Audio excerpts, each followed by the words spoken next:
Today, I have the privilege to share my knowledge, my experience, and whatever I have learned throughout these many years with my esteemed, respected professors. I'm not going to teach today.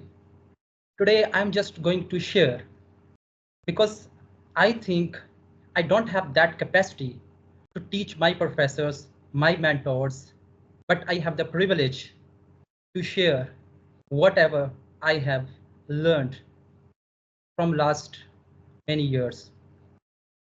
So I expect that my teachers and my mentors would ignore my mistakes, and if there are few problems with my communication skills or some concepts, because what we are going to talk about today isn't something new. This is something which my honorable professors have already practiced in their life, and they are still practicing in one form or the other. But as it is said, that there is always room for improvement. So that's why such kind of topics like personality development are taught in various workshops, in various trainings. So this is a humble effort to share my ideas, my experience with these great honorable professors. First of all, I would extend my congratulations to all the respectables who have joined this training, because this is one of the most prestigious position in the Department of Higher Education, because here we see that promoting from 19 to 20 in itself is a great honor. So my mentors have this honor, and I'm really happy for all of you.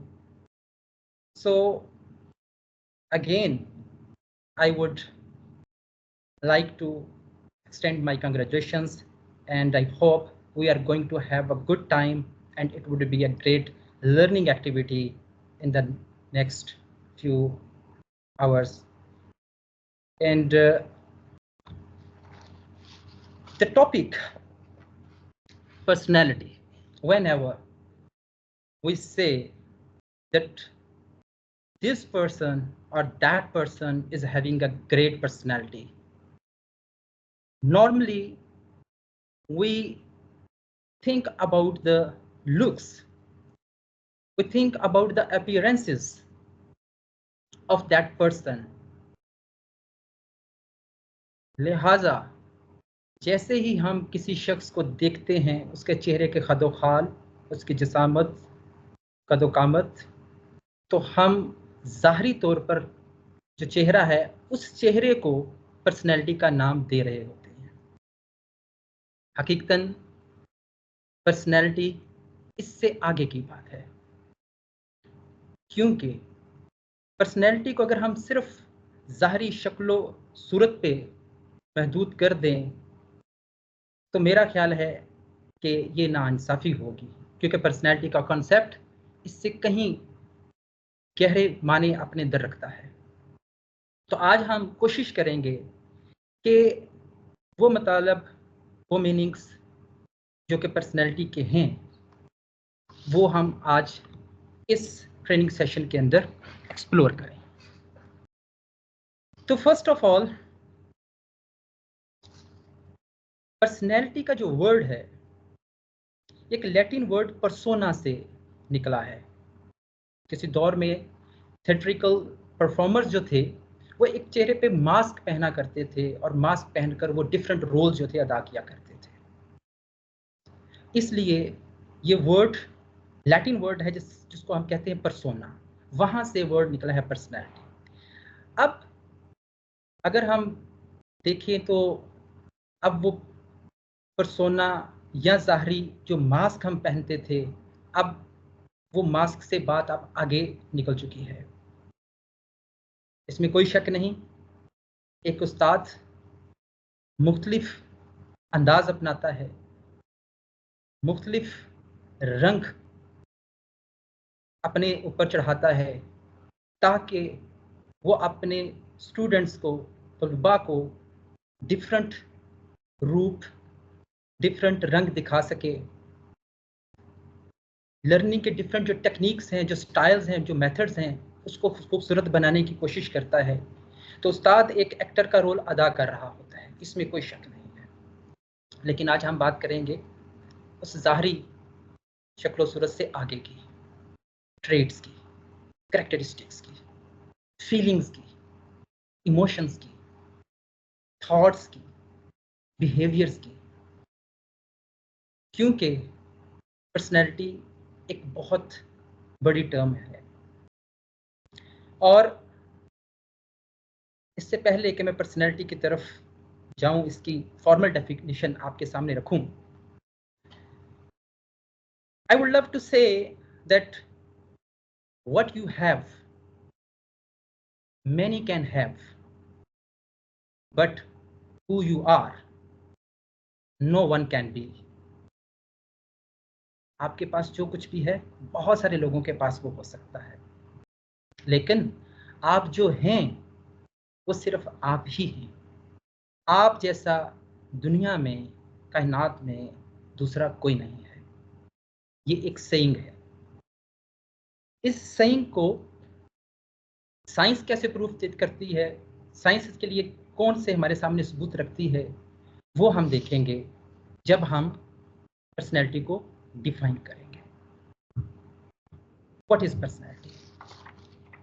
Personality refers to the unique set of characteristics, traits, behaviors, and patterns of thinking that define an individual's way of being in the world. आपको इस definition से वाज़ेह हो रहा होगा कि एक unique set होता है कैरेक्टरिस्टिक्स का, खसूसियात का, कुछ ट्रेड्स का, बिहेवियर्स का, आपके थिंकिंग पैटर्न का। ये सारी चीज़ें मिलकर, यानी आपकी ट्रेड्स, आपकी जो क्वालिटीज़ हैं, सादा अल्फाज में अगर कहूँ तो आपकी क्वालिटीज़, आपके रवैये, आपके एहसासात, आपका किरदार, ये सारी चीज़ें मिलकर आपकी पर्सनैलिटी बनाती हैं। तो आज हम कोशिश करेंगे कि देखें कि ये जो पर्सनैलिटी है, ये किस तरह से मुख्तलिफ जो मुहैयाजात हैं, एक्सटर्नल स्टिमुलाई हैं, उनसे कैसे इफ़ेक्ट होती है, और इंटरनल कौन सी ऐसी ट्रेड्स हैं जिससे ये पर्सनैलिटी इफ़ेक्ट होती है। एक्सटर्नल और इंटरनल दोनों हवाले से हम इस चीज़ को आज एक्सप्लोर करने की कोशिश करेंगे। सबसे पहले तो एक सवाल जो ज़हनों में उठता है कि एक गुड पर्सनैलिटी क्या होती है? जब हम कहते हैं कि आप एक अच्छे शख्स हैं, अच्छी शख्सियत के मालिक हैं, तो इस हवाले से बड़े लोगों का कहना है कि when you are a good person, you do not lose people, they lose you. इसलिए यहाँ पे ये फिक्र ना कीजिएगा कि अगर कोई आपको छोड़ गया है, उसने अपना रास्ता कोई नया इख्तियार कर लिया है, तो आप ये ख्याल करना शुरू कर दें कि आपने उस शख्स को अपनी ज़िंदगी से खो दिया। ऐसा नहीं है, बल्कि आप ये देखें कि अगर आप एक गुड पर्सन हैं, तो आपने ऐसे अफराद को नहीं खोया, बल्कि उन अफराद ने आपको खो दिया है। अब यहाँ पे सवाल पैदा होता है कि गुड पर्सनैलिटी कहते किसको है? अगर कोई छोड़ने वाला हमें छोड़ देता है तो क्या हम दावा कर सकते हैं कि हमारी पर्सनैलिटी जो थी अच्छी थी, हम गुड थे, तो लिहाजा उस फर्द ने हमें जो छोड़ दिया बल्कि उस फर्द ने हमको लूज कर दिया? ये हम क्लेम अगर करते हैं तो किस बुनियाद पे करते हैं? तो सबसे पहले तो हमें देखना पड़ेगा कि एक गुड पर्सनैलिटी का तस्वुर क्या है। यहाँ पे एक छोटी सी डेफिनेशन है, the personality is the indicative pattern of sensible feeling and bearing that make a person unique. And we say that someone has a good personality, we express that they are agreeable, interesting, and satisfying to be with. Everyone desires to be attractive to others. लिहाजा good personality का जो concept है ऐसे अफराद का है कि जो एग्रीएबल हों, जो इंटरेस्टिंग हों, जो सेटिस्फाइंग हों। लेकिन हम खुद को तो अच्छा कह रहे हैं, अब हमारे पास कौन सी अथॉरिटी है, कौन सा पैमाना है कि जिसके ज़रिए हम ये मापते हैं कि हमारी पर्सनैलिटी अच्छी है? उसके लिए हमारे पास कुछ प्रूफ होने चाहिए, कुछ गवाही होनी चाहिए, और गवाही जो है वो एक ऑथेंटिक पर्सन ही दे सकता है। अगर आप देखें आपके इर्द गिर्द माहौल में कुछ ऐसे अफराद पाए जाते हैं जिनको आप मौत पर समझते हैं, और वो मोतबर अशखास जो हैं वो आपके हवाले से अच्छे ख्यालात का इजहार करते हैं, तो फिर आप भी क्लेम कर सकते हैं कि आप अच्छी शख्सियत के मालिक हैं। अब ऐसा ना हो कि हम अपने आप को अच्छा समझते रहें और जो लोग हमसे दूर हटते जा रहे हैं हम समझें कि उनकी जो पर्सनैलिटी है वो बैड पर्सनैलिटी है, उन्होंने हमें खो दिया। ऐसा नहीं है। हमें एवेल्युएशन करनी पड़ेगी, हमें देखना पड़ेगा कि हम अच्छे हैं तो किस लिहाज से अच्छे हैं। अगर हम एक पैमाना सेट करने की कोशिश करें, एक मियार रखने की कोशिश करें, तो अल्लामा इकबाल साहब जो हैं उनके हवाले से छोटा सा शेर है। दर्दे दिल के वास्ते पैदा किया इंसान को, दर्दे दिल के वास्ते पैदा किया इंसान को, वरना अतात के लिए कुछ कम न थे करो बेयां। फरिश्ते तो बहुत थे, वो अतात कर रहे थे, लेकिन इंसान को दर्द दिल के लिए पैदा किया। अगर आप दर्द दिल रखने वाले हैं तो मान लें आप एक अच्छे इंसान हैं, और ये भी मान लें कि जिसने आपको खो दिया, आपको लूज कर दिया, वो शख्स इस काबिल ही नहीं था। खैर ये एक अलग से बहस है। तो एक गुड पर्सनैलिटी का कॉन्सेप्ट जो है वो सेल्फ एवेल्युएशन से शुरू होता है, जिसके लिए हमारे पास कुछ मेयारात हैं जिनको हमने सामने रखते हुए गुड पर्सनैलिटी का, और वो फ़र्द जिसके पास दर्द दिल नहीं है तो हम कह सकते हैं कि ऐसा फ़र्द जो है वो अच्छी पर्सनैलिटी का मालिक नहीं हो सकता। अल्फाज कुछ बड़े हैं लेकिन हकीकत यही है, सच्चाई यही है, जो हमने पढ़ा, जो हमने सुना, जो हमने देखा, दर्द दिल होना लाज़िम है, पहली शर्त है। इसी तरह हम आगे बढ़ते हैं और देखते हैं कि पर्सनैलिटी डेवलपमेंट है क्या। आखिर पर्सनैलिटी एक, हमने अभी थोड़ी देर पहले उसको डिफाइन किया, कैरेक्टरिस्टिक्स का, फीलिंग्स का, थॉट्स का, बिहेवियर्स का मजमूमे का नाम है। तो अब वो फीलिंग्स, वो थॉट्स, वो बिहेवियर्स, उसको हम डेवलप कैसे करें जो मिलकर पर्सनैलिटी बनाती है। तो पर्सनैलिटी डेवलपमेंट से जो मुराद है हमारी हमारी जो मुराद है वो है, personality development is about building your capacities, nurturing your talent, enhancing new skill sets, working on your weaknesses and transforming them into strengths. So here we can see that personality development की जब बात हो रही होती है तो हम capacity building की बात कर रहे होते हैं, आपके टैलेंट को नर्चर करने की बात कर रहे होते हैं, आपकी स्किल सेट्स को एनहांस करने की बात कर रहे हैं, आपकी जो वीकनेसेस हैं उनको इम्प्रूव करने के हवाले से काम कर रहे होते हैं, उन पे वर्क करते हैं और उन्हीं वीकनेसेस को हम अपनी स्ट्रेंथ्स के अंदर बदल देते हैं। कहा जाता है कि knowing others is intelligence, knowing yourself is wisdom, mastering other is strength, knowing yourself is true power. So अगर आप पर्सनैलिटी डेवलपमेंट की बात करें तो उसमें दूसरों को जानना आपकी जहानत होती है और खुद को जानना विजडम कहलाता है, दानिशमंदी कहलाती है।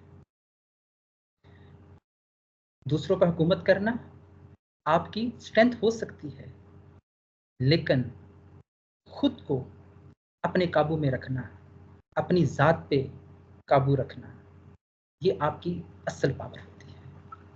तो पर्सनैलिटी डेवलपमेंट के अंदर हमारा जो फोकस है वो इस चीज़ पे है कि आपकी जो कैपेसिटीज़ हैं वो डेवलप हों। अब आगे जाकर हम देखेंगे कि मैं जिन कैपेसिटीज़ की बात कर रहा हूँ, टैलेंट की बात कर रहा हूँ, स्किल्स की बात कर रहा हूँ, इनको हम थोड़ा सा ओपन करेंगे, इनको एलेबोरेट करेंगे ताकि चीज़ें आस्ता आस्ता हमारे सब खुलना शुरू हो जाएं, हम उनको आसानी से आगे जो है बढ़ाएं बात को। तो इसलिए अब सवाल ये पैदा होता है कि हम जब 19 से 20 ग्रेड तक पहुंच रहे हैं, हमारी प्रमोशन हो रही है, सारी ज़िंदगी का तजर्बा है, एक्सपीरियंस हम गेन कर चुके, एक्सपीरियंस हम इम्पार्ट कर चुके, तो इस स्टेज के ऊपर आकर हमें पर्सनैलिटी डेवलपमेंट की क्या ज़रूरत पड़ गई? ऐसा क्या हुआ कि हमको पर्सनैलिटी जो है अपनी डेवलप करने की ज़रूरत महसूस हुई, जबकि हम तो जो डेवलप करना था ऑलरेडी डेवलप कर चुके हैं। लेकिन ये बात कुछ हद तक दुरुस्त नहीं है। उसकी रीज़न ये है कि जब हम पर्सनैलिटी की डेवलपमेंट की बात कर रहे होते हैं तो दैट टाइम कौन कौन सी ऐसी चीज़ें हैं जो हमें अपने अंदर बिल्ड करना होती है, ज़रूरत को महसूस होती है। क्योंकि पर्सनैलिटी डेवलपमेंट बेसिकली एक जर्नी का नाम है। ये जर्नी आपके पैदा होने से शुरू होती है और हमारी आखिरी सांस तक ये जर्नी रहती है। ये डेवलपमेंट का प्रोसेस जारी रहता है। इसको हम किसी खास लिमिट तक नहीं रख सकते, इसको हम मुक़य्यद नहीं कर सकते हर स्टेज के ऊपर, क्योंकि ये कायनात तगय्युर पज़ीर है, तब्दीलियाँ आती रहती हैं, चेंजेस आती रहती हैं। लिहाजा जैसे इस कायनात के अंदर, दुनिया के अंदर आए रोज़ नए से नए चेंजेस आती हैं, वैसे वैसे हमारी पर्सनैलिटी के अंदर भी चेंजेस की ज़रूरत महसूस होती रहती है। तो जब हम अपनी पर्सनैलिटी को डेवलपमेंट के हवाले से, सिग्निफिकेंस के हवाले से इसकी बात करते हैं, तो कुछ चीज़ें हैं जो कि सिग्निफिकेंट है पर्सनैलिटी डेवलपमेंट के हवाले से, और वो क्या है?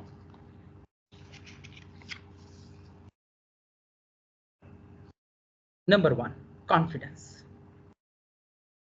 कॉन्फिडेंस ऐसी चीज़ है कि जो कहा जाता है कि हमारा बर्थ राइट है और हम इस बर्थ राइट को कभी भी छोड़ नहीं सकते। हम इस बर्थ राइट को कंटिन्यू करते हैं और एक लेक्चर डिलीवर करने के लिए एक उस्ताद के पास कॉन्फिडेंस चाहिए। और हमने देखा कि हमें डिफरेंट स्टेजेस के ऊपर डिफरेंट तरह के फियर्स का सामना रहता है। बहुत सारे ऐसे मकामात होते हैं जहाँ पर हम में इत्मीनान की कमी महसूस हो रही होती है।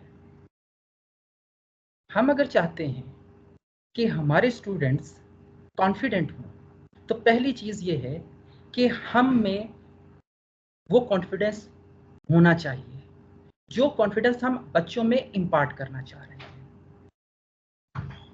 Number 2, credibility. आप ऑनेस्ट हैं, आप सिंसियर हैं, आप ईमानदार हैं, आपकी क्रेडिबिलिटी है। हमें इसलिए डेवलपमेंट की जरूरत महसूस हो रही है पर्सनैलिटी के अंदर क्योंकि हमने अपने अंदर सिंसियरिटी पैदा करनी है, हमने अपने अंदर कॉन्फिडेंस पैदा करना है। यही क्रेडिबिलिटी, यही ऑथेंटिसिटी, यही चीज हमने अपने बच्चों में इम्पार्ट करनी है। तो हमारा कॉन्फिडेंस कहाँ से आएगा, हमारी क्रेडिबिलिटी कहाँ से आएगी कि जो हम कहते हैं उस पर हम अमल करें। आज बच्चे को मैंने कहा कि कल मैं आपको आपके तमाम जो टेस्ट हैं वो चेक करके, क्लास के टेस्ट लिए और चेक करके वापस कर दूंगा, आप ठीक 10 बजे मेरे पास क्लासरूम में आ जाइएगा।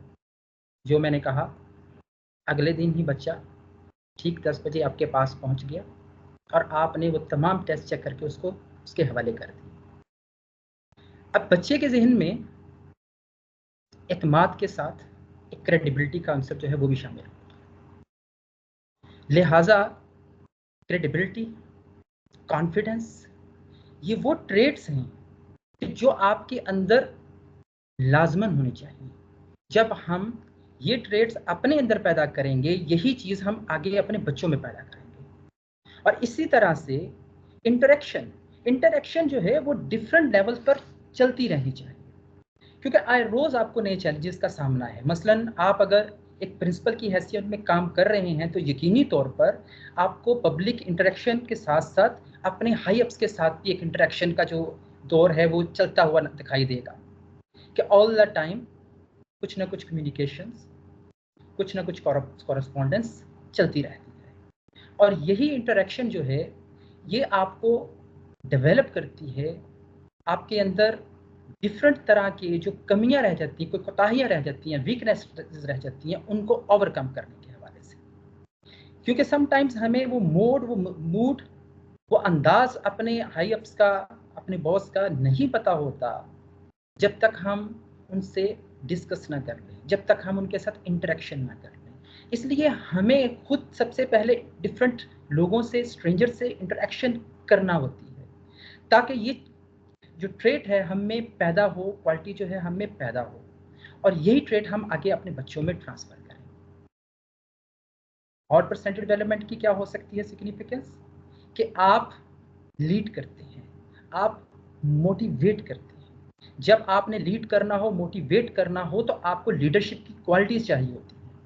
आपके अंदर मोटिवेशन की स्पिरिट हो, क्योंकि मोटिवेशन को लेवल को मेंटेन करना बहुत क्रूशल होता है।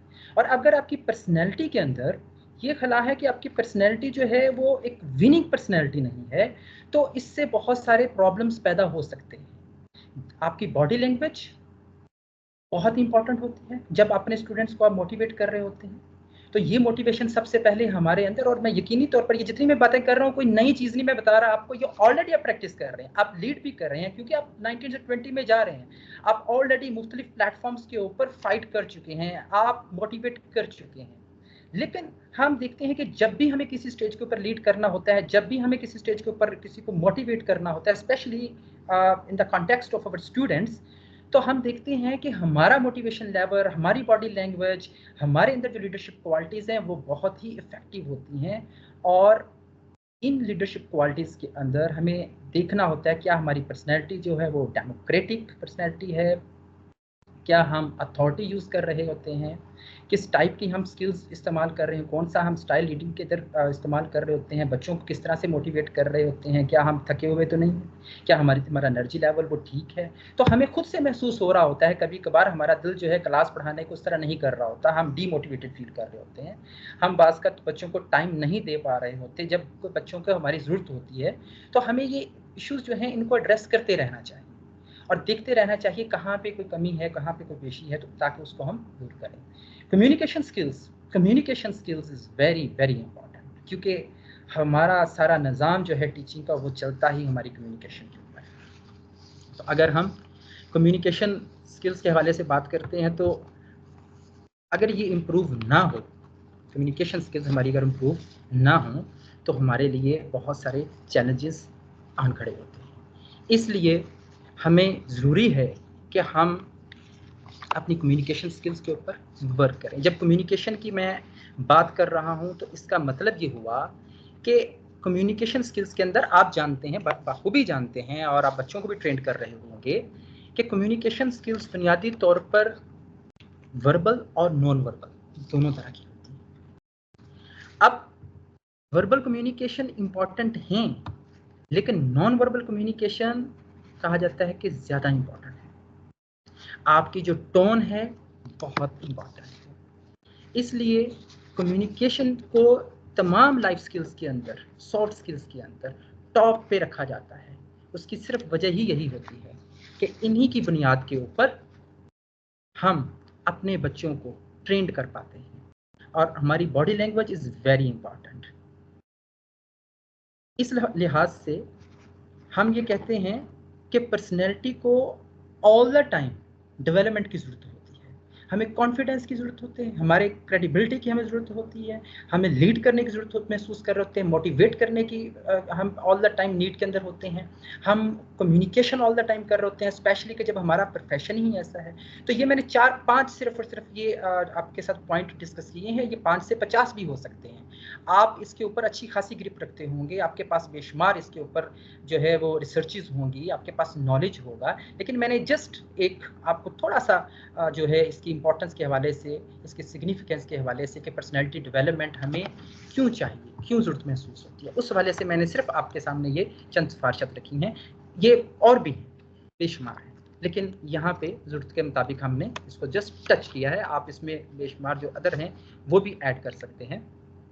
अब अगला सवाल ये पैदा होता है कि पर्सनैलिटी जो डेवलपमेंट है, पर्सनैलिटी को वो कौन से फैक्टर हैं जो डिटरमिन करते हैं, जो आपकी पर्सनैलिटी जो है वो बनाते हैं। अब हमारा फोकस डिटर्मिनेंट्स ऑफ पर्सनैलिटी पर होगा। यहाँ पे हम देखते हैं कि जो शुरू में मैंने एक बात की थी आपसे कि हमारी जो ज़ाहरी जो लुक्स हैं, हमारी जो अपीयरेंस है, हमारी आइज़ का कलर है, हमारी जो हाइट है, ये सारी वो चीज़ें हैं कि जो हमारे इनहेरिटेंस में हमें मिल रही होती है। हेरिडिटी का चक्कर है सारा, कि आप अपने पेरेंट्स से किस तरह की ट्रेट्स लेकर दुनिया में आते हैं। अगर आप इंटेलिजेंट हैं तो यकीन मानिए कि आपके पेरेंट्स जो हैं वो भी इंटेलिजेंट होंगे। ये मैं नहीं कह रहा, ये रिसर्चेस कहते हैं कि कुछ क्वालिटीज़ हैं जो आपकी पर्सनैलिटी का हिस्सा हैं। जैसे मैंने ट्रेड्स की बात की, आप ज़हीन हैं, इंटेलिजेंट हैं, आप ब्रेव हैं, आप ऑनेस्ट हैं। तो ये जो ट्रेड्स हैं, ये ट्रेड्स आपको जो है आपकी हेरिडिटी के ज़रिए, आपके जीन्स के ज़रिए आपको ट्रांसफ़र होते हैं। आपकी शक्ल शबाहत जो है वो आपके पेरेंट्स की तरफ से आ रही है। तो एक चीज़ बड़ी वाज़ेह हो जाती है यहाँ पे कि कुछ फैक्टर्स ऐसे हैं जो बायोलॉजिकल फैक्टर्स हैं आपकी पर्सनैलिटी को डिटरमिन करने के लिए, आपकी शख्सियत को। जो हम कहते हैं कि फ़लाँ शख्सियत जो है वो बहुत ही मैसूरकुन है, अट्रैक्टिव है, तो उसमें एक फैक्टर तो उनकी जो है जीन्स का है, जेनेटिक्स का है, हेरिडिटी का है, कि वो ऐसी पर्सनैलिटी लेकर, ऐसी कदोकामत लेकर पैदा होते हैं, दुनिया के अंदर आते हैं कि उसको हम चेंज नहीं कर सकते। वो जेनेटिकली एक ट्रैवल कर रही है। लिहाजा एक फैक्टर तो आपकी पर्सनैलिटी के अंदर हेरिडिटी का है। इसके अलावा आपका ब्रेन, आपके फिजिकल फीचर्स, ये सारे के सारे जो हैं इसका ताल्लुक आपकी हेरिडिटी से। आप क्या सोचते हैं, आपका ब्रेन कैसे फंक्शन करता है, ये सब लोग जो कि different subjects like biology, zoology पढ़ा रहे हैं असातिज़ा कराम, वो बखूबी जानते हैं कि ब्रेन का रोल जो है वो आपकी थिंकिंग के हवाले से कितना इम्पॉर्टेंट होता है, और ब्रेन के अंदर जो एक हमारी एक न्यूरल एक्टिविटी होती है, जो उसकी वायरिंग है वो कैसी हुई हुई है, ब्रेन का साइज़ क्या है, ये सारे वो फैक्टर्स हैं कि जो आपकी पर्सनैलिटी को ऊपर अफेक्ट करते हैं। क्योंकि अगर ब्रेन के अंदर कोई इशू आएगा, कोई प्रॉब्लम आएगा, तो उसका इफेक्ट आपकी पर्सनैलिटी के ऊपर आएगा, आपकी सोच के ऊपर आएगा, और जो आप सोचते हैं वैसा ही आप एक्ट करते हैं। तो आपकी सोच का आपके एक्शन के साथ गहरा ताल्लुक होता है, और सोच का ताल्लुक आपके ब्रेन के साथ होता है। तो ब्रेन जो है ये इसका ताल्लुक जो है वो बायोलॉजिकल फैक्टर्स के साथ होता है, और इससे पहले मैं जिक्र कर चुका हूँ फिजिकल फीचर्स। तो लिहाजा ये एक बहस चलती आ रही है बायोलॉजिकल फैक्टर्स यानी हेरिडिटी का, नेचर नर्चर कंट्रोवर्सी इसको हम कहते हैं। तो बहुत सारे कहते हैं कि आप ज़हीन इसलिए हैं क्योंकि आपके पेरेंट्स ज़हीन थे, आप ऐसे ख़ानदान से ताल्लुक़ रखते हैं जहाँ ज़हानत जो है उनके यहाँ चलती आ रही है। तो एक जो ग्रुप है उनका ये मानना है। दूसरा ग्रुप जो है वो ये मानता है कि आपकी हेरिडिटी जो भी हो, आप जिन तरह के भी जीन्स लेकर आप पैदा हुए हैं, अगर आपका माहौल आपको सपोर्ट नहीं करता तो आपकी वो सारी ट्रेड्स, वो सारी क्वालिटीज जिसका हम जिक्र कर रहे हैं, वो सारे का सारा दब कर रह जाता है अगर माहौल सपोर्टिव ना हो। मसलन दूसरा फैक्टर क्या है, आपकी फैमिली, आपके सोशल फैक्टर जिनकी हम बात कर रहे हैं। तो वो बच्चे जो कि हमारे पास आते हैं डल माइंडेड, हम कहते हैं ये डल माइंडेड है, तो हम क्या करते हैं कि हम ऐसे बच्चों को माहौल ऐसा दे देते हैं, एनकरेजिंग माहौल। एक बच्चा जो सहमा हुआ आपके पास आया है, जो डरा हुआ आपके पास आया है, तो अब आप पर ये डिपेंड करता है कि आप उसको क्लास का एनवायरनमेंट किस तरह का दे रहे हैं, किस तरह उसके उस खौफ को, उसकी वो वीकनेसेस जो वो अपने जीन्स के जरिए अपने साथ लेकर चल रहा है, उस प्रॉब्लम को आप कैसे रिजोल्व करते हैं, एक एनकरेजिंग माहौल देने से। अगर अच्छी हेरिडिटी लेकर आया है, अच्छे जीन्स लेकर आया है, तो ऑब्वियसली आगे से अच्छा माहौल प्रोवाइड करेंगे आप क्लास के अंदर, तो उसका बिहेवियर भी डिफरेंट होगा। वो आउटस्पोकन हो सकता है, वो कॉन्फिडेंट हो सकता है, वो वॉलंटियर कामों के अंदर बड़ा बढ़ चढ़कर हिस्सा ले सकता है। लेकिन वो सारी जो ट्रेड्स हैं वो किसने पैदा करनी है, वो माहौल ने पैदा करनी है। और माहौल से हमारी यहाँ पे क्या मुराद है, वो यहाँ पे मुराद हमारी फैमिली है, हमारे सोशल फैक्टर्स। फैमिली से हम डिफरेंट बिहेवियर सीखते हैं, हम स्माइल कैसे करते हैं, ये एक सोशल लर्निंग है कि हमारी फैमिली जो है, जिस माहौल में हम रह रहे होते हैं, वो हमें प्रोवाइड करता है बेसिक अंडरस्टैंडिंग सोशलाइजेशन के हवाले से। आपके आइडियल जो सेट होते हैं वो आपकी फैमिली के अंदर से बनना शुरू करते हैं। बहुत सारे बच्चों से आपने भी पूछा होगा, हम भी पूछते रहते हैं, तो जब पूछते हैं कि जी आपका आइडियल कौन है, तो majority of the students they are of the view कि मेरे फादर या मेरी मदर। तो हम बुनियादी तौर पर बच्चों के सामने रोल मॉडल होते हैं, और बच्चे उसी चीज़ को फॉलो करते हैं कि जिसको हम उनके सामने प्रेजेंट करते हैं। अगर हम उनके लिए ऐसी वैल्यू सेट कर रहे हैं, ऐसे नॉर्म सेट कर रहे हैं कि जो उस सोसाइटी के लिए हेल्थी हैं, उस मुआशरे के लिए हेल्थी हैं, तो यकीनी तौर पर आपका बच्चा जो है वो ऐसे ही नॉर्म्स और वैल्यूज़ के साथ आगे बढ़ेगा कि जो सपोर्टिव होंगे इन द लॉन्ग रन। और अगर आपका माहौल जो है वो डिस्करेजिंग है, बच्चा उसके प्रॉब्लम है, जेनेटिकली इशू है, इतना लाइक नहीं है, और आप माहौल भी उसको डिस्करेजिंग दे देते हैं, आप क्लासरूम में उस बच्चे को स्पेस नहीं देते बोलने के हवाले से, इंटरेक्ट करने के हवाले से, उसके इश्यूज़ को समझने की कोशिश नहीं करते, तो ऑब्वियसली उसकी पर्सनैलिटी जो है वो टोटल की टोटल जो पर्सनैलिटी है वो दब जाएगी। वो ज़िंदगी के अंदर अचीव नहीं कर पाएगा जो हम उससे एक्सपेक्ट कर रहे होते हैं। तो इसलिए एक क्लास का जो माहौल है ये बड़ा इम्पॉर्टेंट होता है। टीचर के साथ इंटरेक्शन जो स्टूडेंट की है वो बहुत इम्पोर्टेंट होती है। तो आप अगर उसको एक एनकरेजिंग माहौल दे रहे हैं, एक ऐसा माहौल कि जिसके अंदर बच्चा जो है वो अपनी तमाम खसूसियात का खुलकर इजहार कर रहा है, ट्रेड्स का खुलकर इजहार कर रहा है। खुलकर इजहार करने से मुराद यही नहीं है कि बेलगाम हो जाए, खुलकर इजहार करने से मुराद ये है कि वो उन लिमिट्स के अंदर सेट स्टैंडर्ड्स जो हमने सेट किए हुए हैं, नॉर्म्स और वैल्यू सेट किए हैं, उसके अंदर रहते हुए अपनी बात का इजहार कर सके, अपने को एक्सप्रेस कर सके। तो इसलिए आपकी जो नेचर और नर्चर जो है, ये दोनों इंपॉर्टेंट होते हैं। कुछ का मानना है कि नेचर ज़्यादा अफेक्ट करती है और दूसरे लोगों का मानना है कि नर्चर करना जो है वो ज़्यादा इंपॉर्टेंट होता है।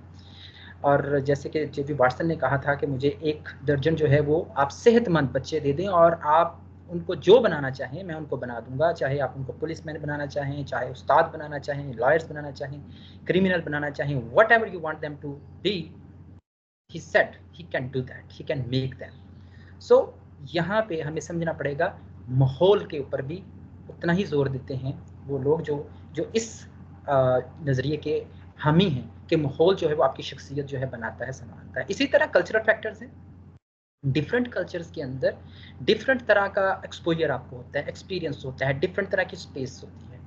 एक कल्चर के अंदर एक चीज़ जो है वो आपके सामने प्रेजेंट की जाती है, आपको एक्सेस दी जाती है।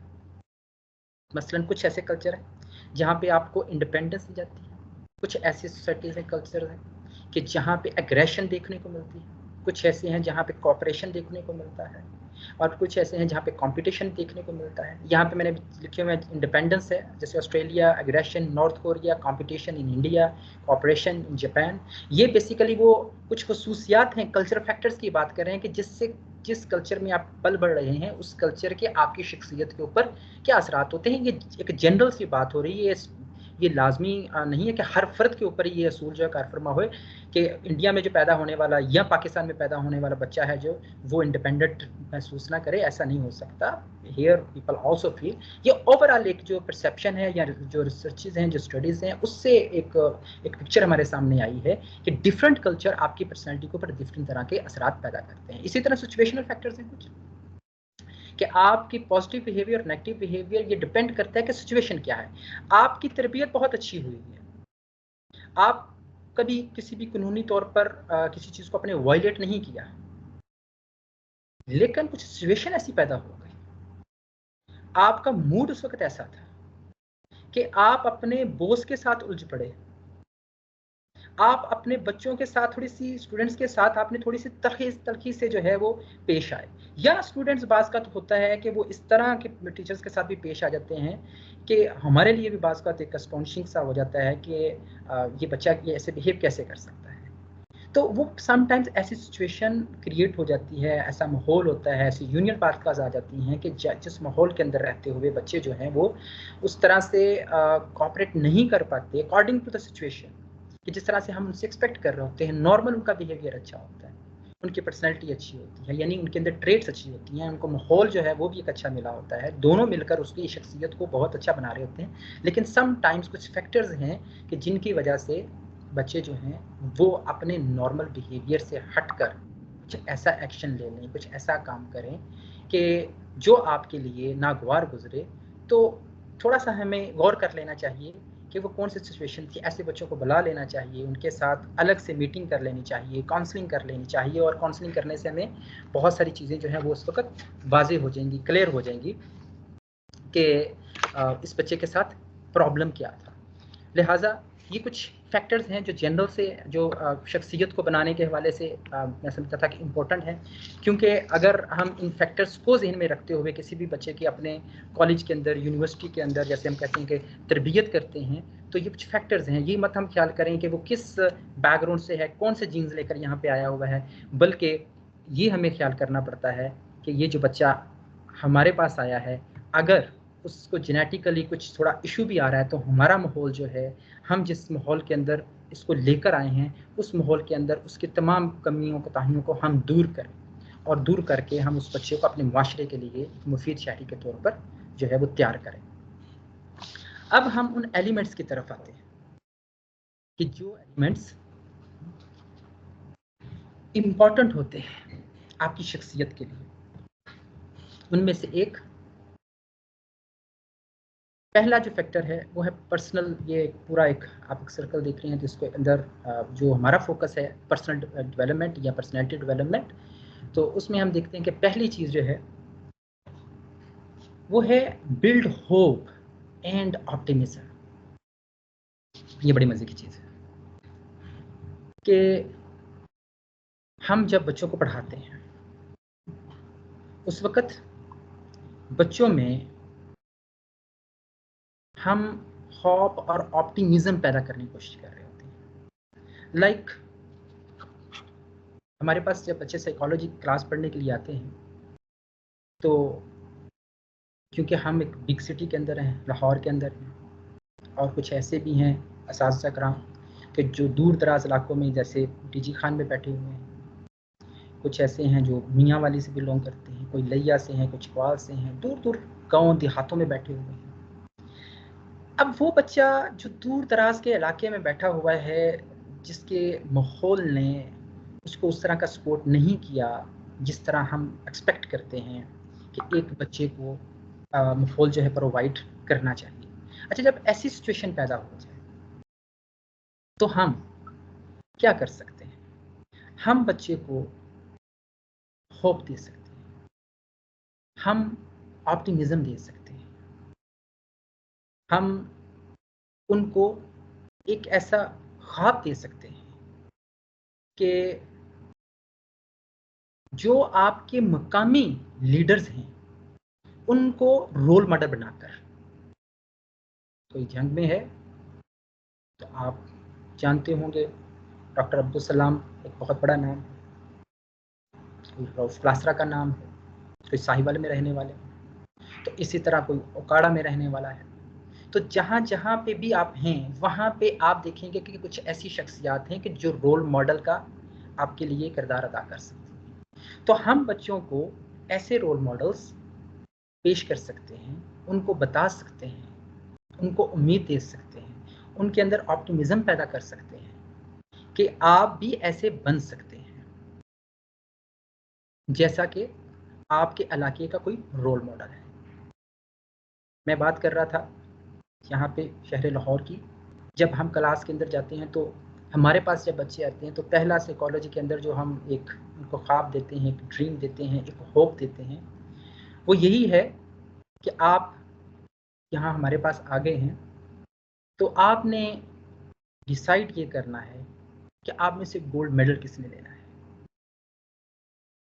तो हम आने वाले बच्चे को एक होप देते हैं कि आप में से हर बच्चा इस काबिल है कि वो गोल्ड मेडल हासिल कर सकता है साइकोलॉजी के अंदर। क्योंकि हमारे यहाँ पे एक इंटरमीडिएट लेवल के ऊपर जिस बच्चे ने लाहौर बोर्ड टॉप करना होता है उसको गोल्ड मेडल मिलता है। तो हुआ ये कि जो बच्चे हमारे पास आए हमने उनको उम्मीद दिलाई। उम्मीद जो है वो एक विशफुल थिंकिंग का नाम नहीं है, होप विशफुल थिंकिंग का नाम नहीं है। होप के अंदर हम क्या करते हैं, हम बाकायदा गोल सेट करते हैं, हम उनके सामने टारगेट्स रखते हैं, उनके कुछ ऑब्जेक्टिव सेट करते हैं, हम उनको गाइड कर रहे होते हैं कि पहली स्टेज पे आपने क्या करना है, दूसरी स्टेज पे क्या करना है, उससे आगे वाली स्टेजेस पे आपने क्या करना है। तो जब हम उन बच्चों को ये होप देते हैं कि आप कर सकते हो, आप अचीव कर सकते हो, आप आगे बढ़ सकते हो, आप भी गोल्ड मेडलिस्ट बन सकते हो, तो उसका रिजल्ट ये निकला कि हमारे पास आने वाला हर बच्चा जो है यहाँ पे वो फाइट कर रहा होता है गोल्ड मेडल देने के लिए। और इंटरेस्टिंगली मैं आपको बताऊं कि मेरे तकरीबन कोई 3 स्टूडेंट्स हैं कि जो लगातार लाहौर बोर्ड से वो गोल्ड मेडल ले चुके हैं, कंसेक्टिव लगातार गोल्ड मेडल्स बना लिए। क्योंकि हर साल बच्चों के अंदर हम एक उम्मीद, एक ऑप्टिमिज्म और पैदा करते हैं, और जब उस पर काम करना शुरू करते हैं, हम उनके साथ काम कर रहे होते हैं, बच्चे पास का डाउन फील कर रहे होते हैं, तो हम जाकर उनको मोटिवेट करते हैं, उनके लिए छोटी छोटी एक्टिविटीज़ रख लेते हैं। Sometimes we call them to our office और उनके साथ हम गपशप लगा रहे होते हैं, चाय भी पेश करते हैं, उनसे बिल्कुल लाइटर मूड के अंदर हम उनके साथ चीज़ें डिस्कस कर रहे होते हैं। जब हमारे दूसरे असातिज़ा कराम जब हमारे पास बैठते हैं तो हम बच्चों को ऐसी कंपनी प्रोवाइड करते हैं जहाँ बच्चे हमारे पास आकर बैठ जाएँ। तो इस तरह का माहौल देने से उनको हम डिफरेंट तरीक़ों से हम उनकी जो है एक ट्रेनिंग कर रहे होते हैं। तो उसका रिज़ल्ट ये निकलता है कि बच्चे जो हैं वो अच्छी पोज़ीशंस लेते हैं। और ना सिर्फ यहाँ तक कि एक बच्चा जो साइकोलॉजी के अंदर उसने गोल्ड मेडल ले लिया और बाकी सब्जेक्ट के अंदर कम नंबर थे, तो देखा गया कि जब वो नेक्स्ट कॉलेज में गया है तो उसने फिर किसी एक सब्जेक्ट में टॉप नहीं किया, यहाँ से तो सिर्फ साइकोलॉजी में टॉप किया था।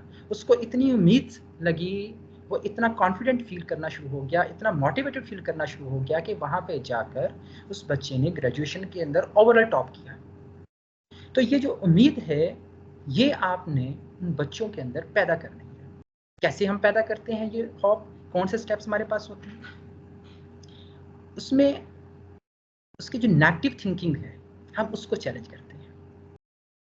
हम बच्चों को ये जो कंसेप्ट होता है ना सेल्फ डिफीट वाला, इसको डिस्करेज कर रहे होते हैं। बार बार बच्चों के अंदर जो कंसेप्ट नेगेटिव थिंकिंग होती है उसको हम चैलेंज कर रहे होते हैं, उनके थॉट्स को चैलेंज कर रहे होते हैं।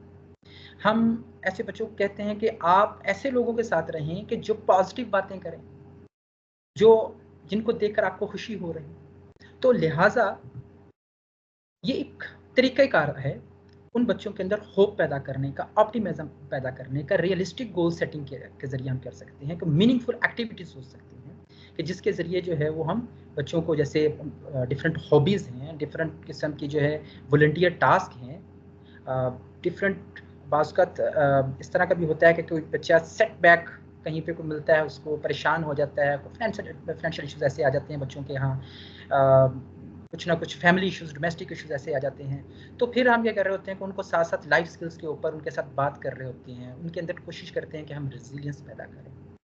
तो ये डिफरेंट छोटे-छोटे प्रैक्टिसेस हैं, जैसे हम ग्रेटिट्यूड आगे जाकर हम देखेंगे भी, इसके ऊपर भी बात करेंगे। जो नेगेटिव थिंकिंग है, जो नेगेटिव पीपल हैं, जो नेगेटिव माहौल है, इन सारी चीज़ों से बच्चों को हम कहते हैं कि आप कोशिश करें उन पे क्रॉस कर दें, उनको अपनी मेमोरी से डिलीट कर दें, और साथ-साथ हम ऑल द टाइम उनको ये भी सिखा रहे होते हैं कि वो सपोर्ट हासिल करते रहें। जहाँ पे कन्फ्यूजन हो, जहाँ पे वो आकर फील करते हैं स्टक हो गए हैं, तो वहाँ पे हम उनके साथ-साथ कदम बढ़ाते हैं और उनके साथ। तो ये सारी वो चीज़ें हैं कि जो हमने बच्चों से सीखी कि बच्चों को क्या ज़रूरत है। तो ये ऐसा नहीं हुआ कि ओवर द नाइट ये चीज़ें ये सामने आ गई। आप सब लोग इससे बखूबी वाक़फ़ भी होंगे। तो लिहाजा ये एक प्रोसेस का नाम है। जो नेक्स्ट स्टेप है ऑप्टिमिज़्म के साथ-साथ, वो है बैलेंस। तो समटाइम्स हमें अपनी लाइफ़ के अंदर जो है वो बैलेंस जो है वो क्रिएट करना होता है।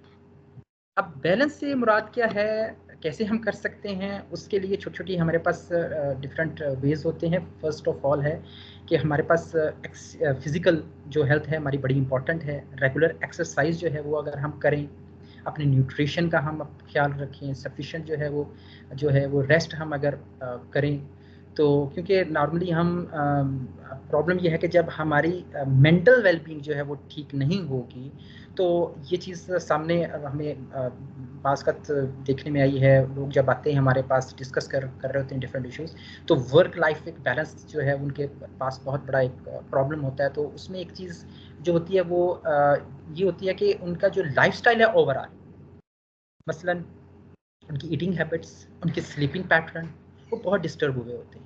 तो इस टाइम मैनेजमेंट का उनके साथ इश्यू आ रहा होता है। तो हम कोशिश ये करते हैं कि ऐसे चैलेंजेस के साथ सामना करने के लिए हमें जो है उनकी लाइफ के अंदर ऐसी चेंजेस लेकर आना होंगी कि जिससे वो लाइफ और अपने वर्क के जो है यानी सोशल लाइफ जो है और जो उसका जो वर्क है, उसमें एक जो है बैलेंस जो है मेंटेन कर सके। तो वो कैसे होता है?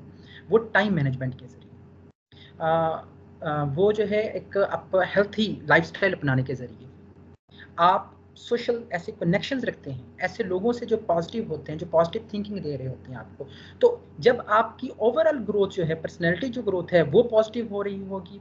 जब आप अपना मी टाइम आप निकाल रहे होंगे, आपको पता होगा किस टाइम के अंदर मैंने रिलैक्स होना है, किस टाइम के अंदर जो है मैंने कोई काम करना है। तो ये सारी चीज़ें जो है आपकी ईटिंग हैबिट्स, आपका स्लीपिंग पैटर्न, आपकी कंपनी जो है, ये अगर हेल्थी है, तो फिर आपको बहुत सारे ऐसे वेज़ मिल जाते हैं कि जिसके ज़रिए आप अपने वर्क को भी और अपने जो सोशल जो आपकी एक सेटअप है, उसको भी एक पैरेलल साथ-साथ लेकर चल सकते हैं। लेकिन जैसे ही हम स्ट्रेस में आ जाते हैं, हम ऐसी कंपनी रख लेते हैं, ऐसे दोस्त अहबाब रख लेते हैं कि जो हमारे लिए प्रॉब्लम क्रिएट कर रहे होते हैं, जो हमारे लिए नेगेटिव थिंकिंग का सोर्स बन रहे होते हैं, तो ऐसे लोग जो हैं वो जब प्रॉब्लम पैदा करते हैं तो बहुत सारे इश्यूज जो होते हैं वो आपकी अंडरस्टैंडिंग के हवाले से जो है पैदा हो जाते हैं और हमारे लिए मज़ीद जो प्रॉब्लम्स हैं वो क्रिएट कर रहे होते हैं। तो वर्क लाइफ बैलेंस जो है वो बड़ा ही इम्पॉर्टेंट है, लेकिन उसके लिए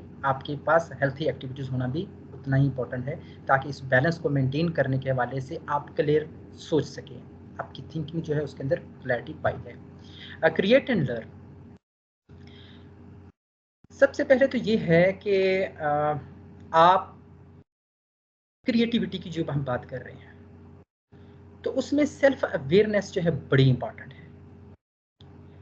आप अगर अपनी वीकनेसेस, अपनी वैल्यूज, अपने इंटरेस्ट, अपने स्ट्रेंथ्स, इनसे अगर आप वाकिफ नहीं हैं तो इसके असरात जो हैं वो आपकी क्रिएटिविटी के ऊपर पड़ते हैं। तो सेल्फ अवेयरनेस होना लाजमी है। अगर आपको लगता है कि आप स्टैटिक हो गए, कहीं पे चीज़ें आगे नहीं बढ़ रही, तो ऐसी सूरत में क्या है कि आप डिफरेंट बुक्स का सहारा ले सकते हैं, डिफरेंट प्रोग्राम्स जो हैं वो ज्वाइन कर सकते हैं, वर्कशॉप ज्वाइन कर सकते हैं, ट्रेनिंग वर्कशॉप आप ज्वाइन कर सकते हैं, ऐसे प्रोग्राम्स ज्वाइन कर सकते हैं जहाँ पे आपको क्रिएटिविटी के हवाले से जो है वो सपोर्ट किया जाता है। डिफरेंट तरह के प्रोग्राम्स वहाँ पे इंट्रोड्यूस कराए जाते हैं और यही क्रिएटिविटी जो है आप बच्चों के अंदर भी पैदा कर सकते हैं, लेकिन कैसे? उनको डिफरेंट टास्क देकर, डिफरेंट कॉम्पिटिशन्स के अंदर उनको जो है वो पार्टिसिपेट करने के लिए मोटिवेट करके उनके लिए डिफरेंट प्लान्स आप बना सकते हैं। आप फीडबैक जो है बच्चों से ले सकते हैं कि वो जब आप उनके लिए कोई माहौल पैदा करते हैं, लाइक अगर आप एक बच्चों को चाहते हैं कि वॉलंटियर एक्टिविटी करना शुरू कर दें, जैसे ट्रीज़ हैं, ट्रीज़ को कहीं पे लगाना शुरू कर दें, तो ऐसी सूरत के अंदर क्या है कि एक एक्टिविटी बच्चों को मिल रही होगी और वो वॉलंटियर काम कर रहे होंगे और इसके साथ साथ उनके अंदर एक पैशन भी पैदा हो रहा होगा कुछ नया करने के लिए, क्योंकि जब वो इंटरेक्शन करते हैं डिफरेंट लोगों के साथ, डिफरेंट एक्टिविटीज़ करते हुए, तो वो मज़ीद जो है आइडियाज़ को जो है वो प्रमोट होती हैं। आप बच्चों को डिफरेंट तरह की बुक्स जो है रेफ़र कर सकते हैं। तो क्रिएटिविटी जो है ये भी आपकी पर्सनैलिटी के अंदर एक अहम जो है वो एलिमेंट होता है और इसके बगैर आपकी शख्सियत जो है वो अधूरी रह जाती है। तो क्योंकि जब भी कोई मसला आ जाए किसी ऑर्गेनाइजेशनल इश्यूज़ के हवाले से, अगर प्रॉब्लम आपको आ जाती है, तो ऐसी सूरत में अगर आप क्रिएटिव नहीं हैं तो बहुत सारे प्रॉब्लम्स जो हैं वो जन्म दे सकते हैं। तो being creative is very very important. In the same manner giving जो है it is also very important in a way कि जैसे हम कहते हैं कि हमेशा देने वाला हाथ लेने वाले हाथ से बेहतर होता है। तो ये प्रैक्टिस गिविंग वाली, शेयरिंग वाली, ये बच्चों के अंदर आप पैदा कर सकते हैं। अब इस हवाले से हम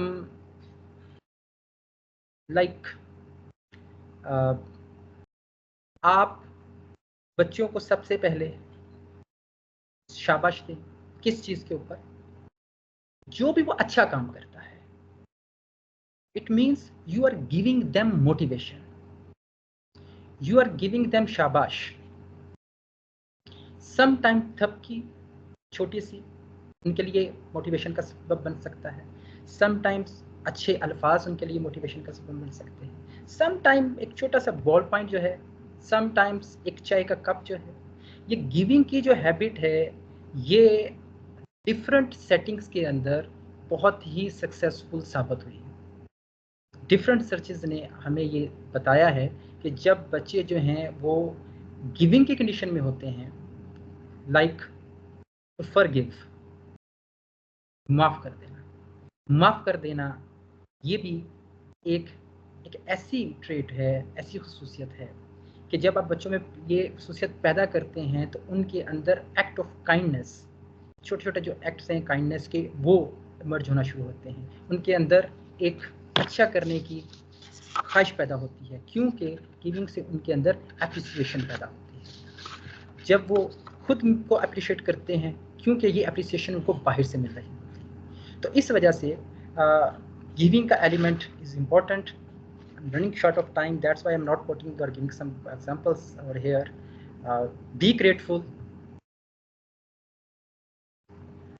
ये गिविंग के हवाले से कुछ वॉलंटियर्स काम हैं जो डिफरेंट तरीक़ों से हम कर सकते हैं, जो कि मुख्तलिफ लोग मुख्तलिफ सेटिंग्स के अंदर काम कर रहे हैं। तो ये कहाँ से डेवलप होता है? ये गिविंग से होता है। It gives you comfort, calmness, it helps you in developing optimism, hope, and it is also very helpful in your mental health, in your mental well-being.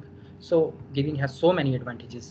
So this is what we need to develop, not only in our personalities but at the same time in the personalities of our students. Next है being grateful. Grateful है कि count your blessings. Like, it's not happiness that brings us gratitude. It's gratitude that brings us happiness. मतलब ये है कि अगर थोड़ा सा आप गौर करें, जब आप अपने घरों से निकलते हैं तो निकलते वक्त क्या कभी आपने अपनी मिसेस और आपने कभी फीमेल हजरात के लिए हस्बैंड जो हैं उनका शुक्रिया अदा किया कि वो उनको हेल्प कर रहे हैं, ड्रॉप करते हैं डेली कॉलेज के अंदर, यूनिवर्सिटी के अंदर, या कहीं स्कूल पे जाना हो, किसी भी जगह पे जाना हो, वो ड्रॉप करते हैं, पिक करते हैं। तो आप ग्रेटिट्यूड कैसे करते हैं? इज़हार तशक्कुर कैसे आप कर रहे होते हैं?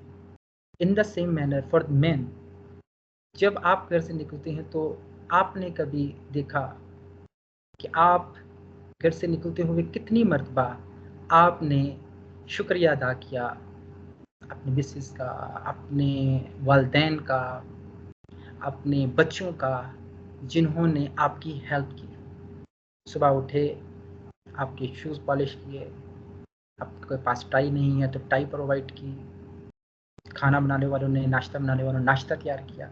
तो क्या आपने इज़हार तशक्कुर किया?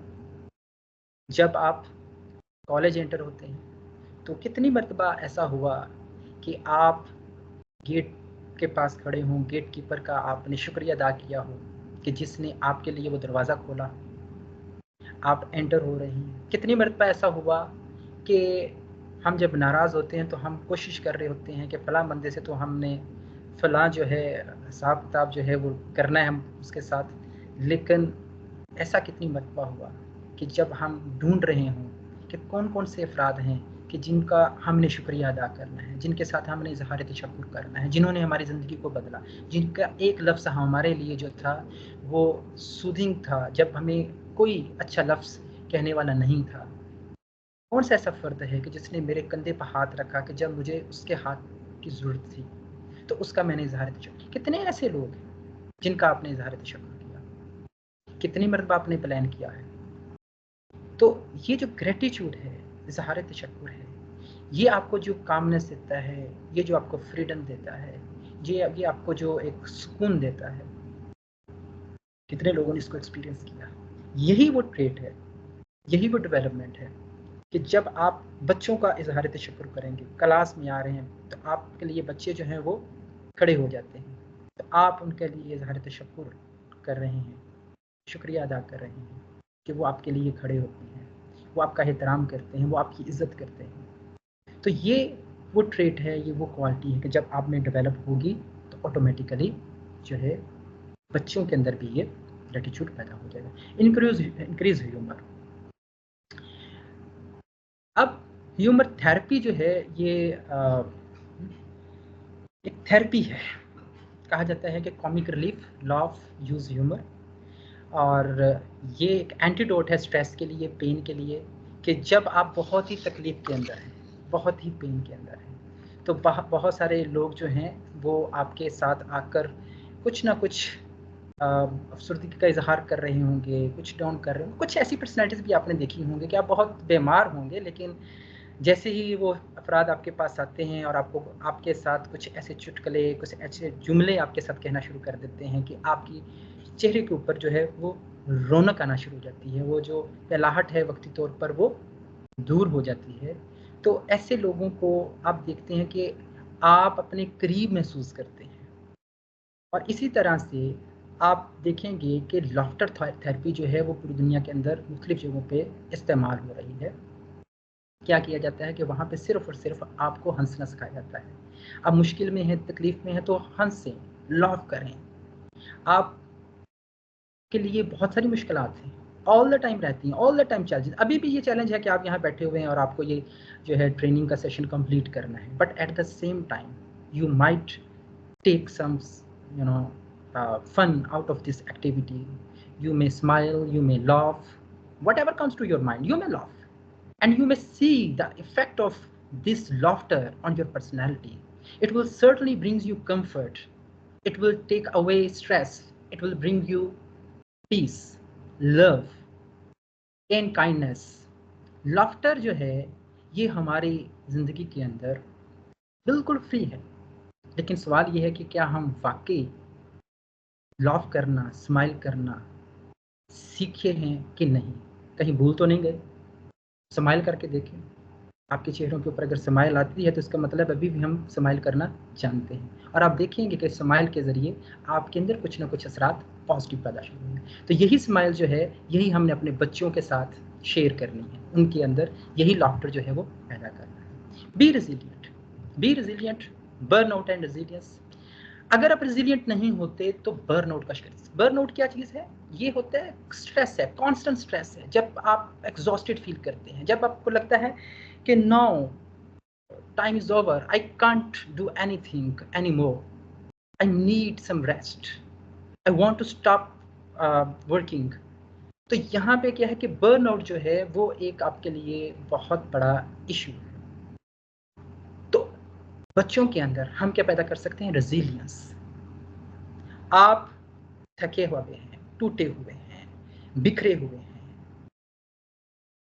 एक जगह पे एक बहुत बड़ी हस्ती का फरमान अचानक से जहन में आ गया। उन्होंने कहा कि अगर आपके पास सब कुछ खो देने के बावजूद भी थोड़ी सी भी हिम्मत है ना कुछ करने की, तो आप यकीन माने कि आपने कुछ नहीं खोया। तो इसी का नाम जो है रेजिलियंस है।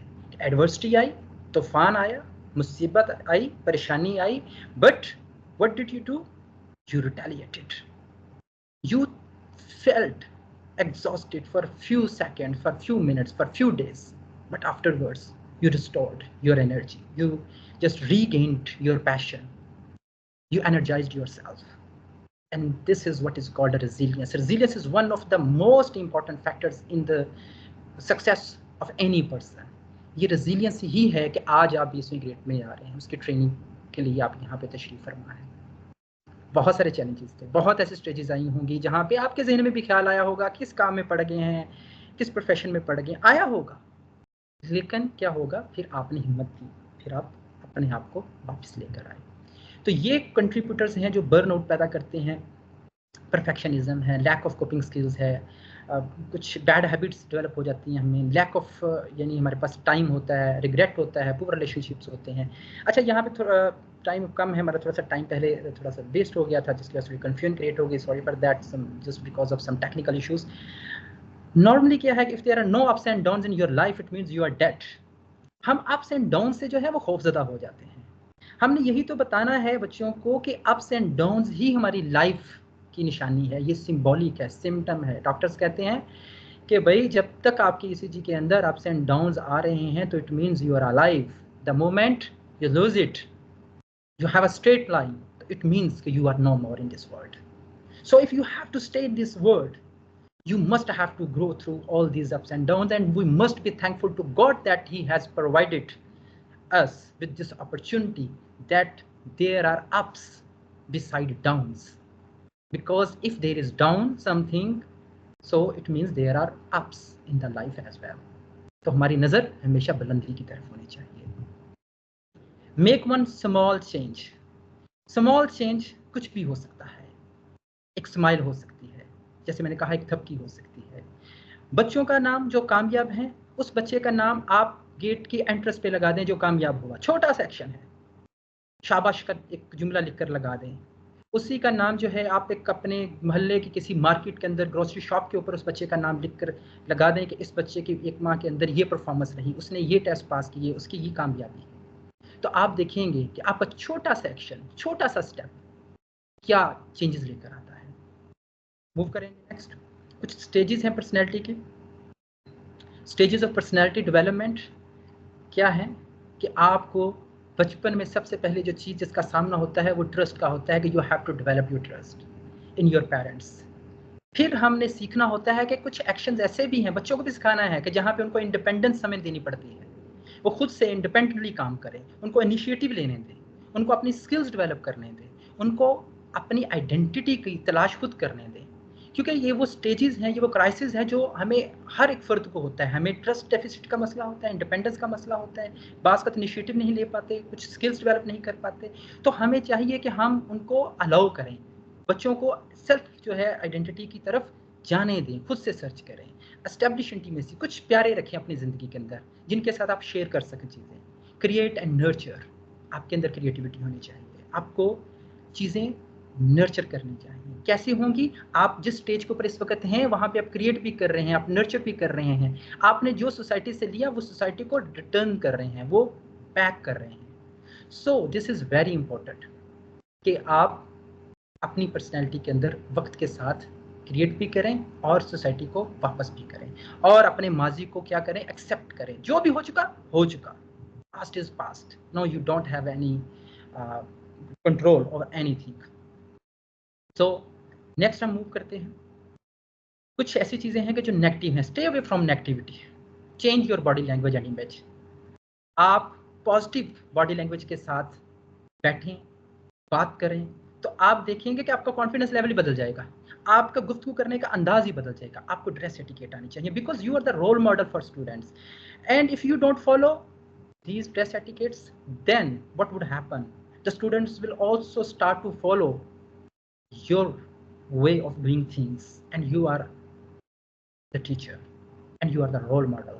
इसलिए आपकी ड्रेसिंग जो है, आपके ड्रेसिंग एटिकेट जो है वो बहुत मैटर करते हैं। प्लान करें अप्रोप्रिएटली, बेटर पब्लिक स्पीकिंग जो है वो स्किल्स आप जो हैं वो डेवलप करें। सेट गोल्स, गोल्स कैसे होने चाहिए? स्मार्ट होने चाहिए। स्मार्ट गोल्स कौन से होते हैं कि जिसको हम सिंपल वर्ड्स में, टाइम कम है, कि जिनको हम मेजर कर सकें, जिसकी कोई डायरेक्शन हो। तो लाइफ के अंदर ऐसे गोल्स रखिए कि जिनके लिए हम स्ट्रेटजी बना सकें, जिनको हम मेजर कर सकें, जिनको हम गेन करने के लिए बाकायदा एफर्ट कर सकें। कम्युनिकेशन स्किल्स पहले हम बात कर चुके हैं इसके ऊपर। Leadership qualities, yes, leadership qualities आप जो कुछ भी हैं इस वक्त पर्सनैलिटी डेवलपमेंट की, जितनी भी हमने थोड़ी देर पहले कुछ पॉइंट्स यहाँ पे मैंने आपके साथ शेयर किए, बहुत सारे हैं लेकिन मैंने चंद एक यहाँ पे आपके साथ शेयर किए। तो वो सब का मकसद क्या था कि आपके अंदर लीडरशिप क्वालिटीज़ पैदा हों, और आप ऑलरेडी लीडर हैं। हमें सिर्फ ये देखना है कि खला कहाँ पे आ रहा है, वीकनेसेस कहाँ पे आ रही हैं। तो सिर्फ और सिर्फ उस वीकनेस को देखना है और उस प्रॉब्लम को, उस इशू को, उस ट्रेट को ऊपर हमें काम करना होगा जहाँ में हमें थोड़ा बहुत कहीं वीकनेस महसूस हो रही है। Otherwise you are already leaders, you are already leading the society. क्या है कि every successful person has a painful story. Every painful story has a successful ending. Accept the pain and get ready for success. It means the successful people, they have some painful stories. तो painful stories मत घबराइए, क्योंकि there is no pain, there is no gain. तो इसलिए pen को accept करें और success के लिए तैयार हो जाएं। Thank you very much. Excuse me sir. जी सर 2 मिनट रह गए हैं मीटिंग खत्म होने में, क्लास खत्म होने में। जी मैंने अपना एंड कर दिया है, प्लीज। ओके सर, 2 मिनट में जो, ठीक है।